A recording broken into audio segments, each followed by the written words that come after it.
नमस्कार, मैं निकिता और आप देख रहे हैं सी न्यूज भारत। वक्त हो चुका है न्यूज आवर का।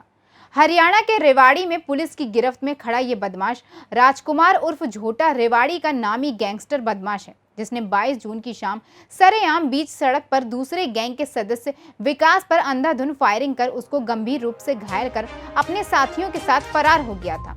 लेकिन सीआईए पुलिस ने कड़ी मशक्कत के बाद आखिरकार नामी गैंगस्टर राजकुमार उर्फ झोटा को रिवाल्वर सहित गिरफ्तार कर लिया है। पकड़े गए आरोपी के खिलाफ हत्या के प्रयास सहित कई संगीन धाराओं में मामला दर्ज कर उसे कोर्ट में पेश कर रिमांड पर लिया गया है। लेकिन वारदात में शामिल 3 बदमाश अभी भी पुलिस की गिरफ्त से बाहर हैं।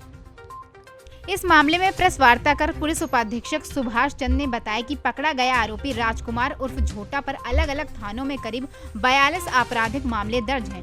उन्होंने बताया कि जल्द ही बाकी फरार बदमाशों को गिरफ्तार कर लिया जाएगा। साथ ही बरामद असलहों के बारे में भी जानकारी हासिल कर असलहा सप्लाई करने वालों की भी गिरफ्तारी की जाएगी।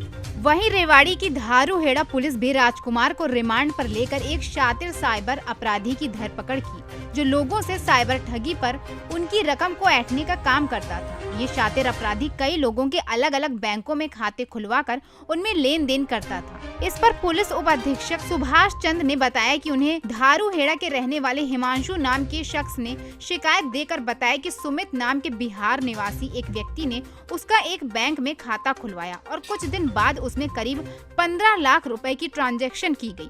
शिकायत के आधार पर पुलिस ने कार्रवाई करते हुए बिहार के मूल निवासी लेकिन बहरहाल धारूहेड़ा में रह रहे सुमित नाम के व्यक्ति को गिरफ्तार किया है। 8/6/2022 को धारूहेड़ा चुंगी पर राजकुमार उर्फ झोटा गैंग ने सरेआम फायरिंग की थी, तो उधर से विकास को काफ़ी गोलियां लगी थी। एक राकेश उर्फ काका गैंग के ऊपर उन्होंने अटैक किया था। विकास उस पार्टी का बंदा था। विकास की कंप्लेंट पे हमने राजकुमार उर्फ झोटा गैंग के आदमियों के खिलाफ हमने एफआईआर दर्ज कर ली थी। तो उसमें कुछ गैंग के सदस्य हमने पहले गिरफ्तार कर लिए थे। ये राजकुमार उर्फ झोटा जो मेन गैंग का लीडर है, इसको हमने कल हमारी सीआईए की टीम और अपनी एसएचओ सिटी के नेतृत्व में ये कल इनको हमने पकड़ के इसका रिमांड लिया है।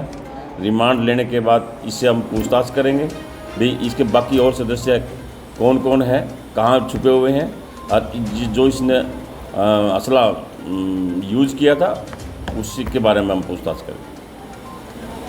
राजकुमार पे सर कितने केस दर्ज है, क्योंकि बड़ा गैंगस्टर है पहले भी? राजकुमार के खिलाफ कम से कम 41-42 केस दर्ज हैं। आपको सभी को पता है, ये मतलब इसने पूरी गैंग का पूरा अपना सरगना बनाया हुआ है। लेकिन हम अपने एरिया में गैंग को बिल्कुल नहीं चलने देंगे और इसका खात्मा बिल्कुल करेंगे। सर ऐसे केसेस बहुत आते हैं, लेकिन उस जगह तक पुलिस भी नहीं पहुंच पाती कि आखिर ये असला आता कहाँ से? नहीं, हम पूरी तह तक जाएंगे। जहाँ से ये असला खरीद कर ले आया है इससे असला भी बरामद करेंगे और जहाँ से खरीद कर लाया है उसको भी हम इस मुकदमे में उसको भी गिरफ्तार करेंगे। पूरी तह तक जाएंगे हम। एक बड़ा गैंगस्टर बाहर आता है पैरोल पे और इतनी बड़ी वारदात करता है, तो आप उसकी तरफ से कहा जाता है कि निगरानी कर रहे हैं, तो कहीं ना कहीं चूक तो रहती है। और अभी भी इस वारदात को इतना वक्त बीत गया तो गिरफ्तारी भी लेट हुई है। नहीं, इसको हमने लगाए हुए थे, अपनी टीम लगाई हुई थी, लेकिन जब हमने कामयाबी मिल गई तो हमने इसको गिरफ्तार किया। इसके जो बाकी सदस्य 3 पेंडिंग रह रहे हैं उनको हम शीघ्र से शीघ्र उनको गिरफ्तार करें। अभी तक कितने लोग गिरफ्तार हो चुके सर इस वारदात? इस वारदात में अभी तक हमने 7 तो मेन अक्यूज जो है इनके वो गिरफ्तार कर लिए। 2 जिन्होंने पनाह दी थी उनको भी हमने गिरफ्तार कर लिए। 3 अभी पेंडिंग है। सर, पैरोल देना कानूनी प्रक्रिया होती है, बावजूद उसके जब पता है, कानून को भी पता है, पुलिस को भी पता होता है कि ये हार्ड क्रिमिनल है, बावजूद उसके पैरोल मिलती है, तो कितना उचित है? देखो, पैरोल तो माननीय उच्च न्यायालय के आदेशानुसार ही दी जाती है, तो क्योंकि इसमें हमारा कोई मतलब इंटरफेयर नहीं है। बाकी हमारी ये है भी जो पैरोल पे आता है उसकी वाच रखनी हमारी जिम्मेवारी है, भाई वो क्या कर रहा है। किस तरह से खाते खुलवाते? ये हमारे पास एक कंप्लेंट आई थी हिमांशु की, जिसके साथ फ्रॉड किया हुआ था, तो उस पर हमने मुकदमा दर्ज कर लिया था। तो हिमांशु ने कहा था कि मेरे खाते में कोई अकाउंट ज़्यादा बढ़ोतरी आ गई है, जबकि मुझे नॉलेज भी नहीं है। तो इस संबंध में हमने उसकी स्टेटमेंट पे पर्चा दर्ज कर लिया था।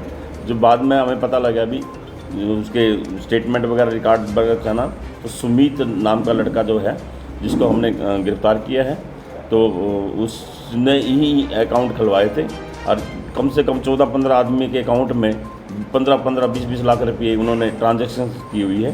तो ट्रांजैक्शन करने के बाद फिर हम उनके सारे खाते वगैरह हम तफ्तीश के दौरान उनको वो किएंगे। फिर इसका जो भी आदमी होगा, मेन आदमी, उसका हम गजेंद्र है, तो जो भी बैंक के कर्मचारी जो भी होंगे उनको सारा का सामने तफ्तीश करके।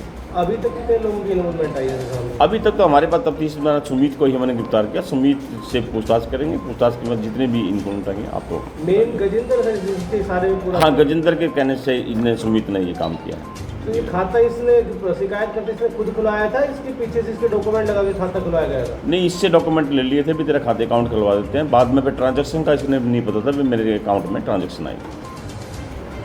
कहाँ के रहने वाले दोनों सुमित और सुमित हमारा है बिहार का है, गजेंद्र हमारा राजस्थान।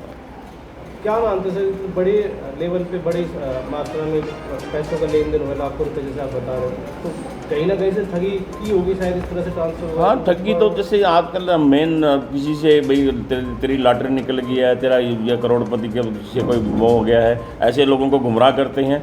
तो लोग गुमराह करने में उनके अकाउंट में से ट्रांसफ़र ऐसे ही इधर उधर ट्रांसफ़र करके और फिर अपना वो बोलते हैं। कितना अमाउंट होगा सर जो अलग अलग खातों में जो आया है सर वो? अभी तो ड्यूरिंग इन्वेस्टर है 15-20 लाख रुपये का जो इन्होंने बताया है, तो उसके बाद जो भी होगा फिर हम देखेंगे। तो क्या इसमें कोई कितने बैंक की बैंक भी इन्वॉल्वमेंट आई है? बैंक की इन्वॉल्वमेंट होगी तो तफ्तीश के दौरान जो भी होगा ना, हम आपको सारे इसके बारे में बता सकते हैं। एक ही बैंक में सर अलग अलग में? अलग अलग बैंकों में। हरियाणा से सी न्यूज संवाददाता चैन सिंह की रिपोर्ट। फिलहाल के लिए इस खबर में बस इतना ही। देश और दुनिया की तमाम खबरों के लिए देखते रहिए सी न्यूज भारत।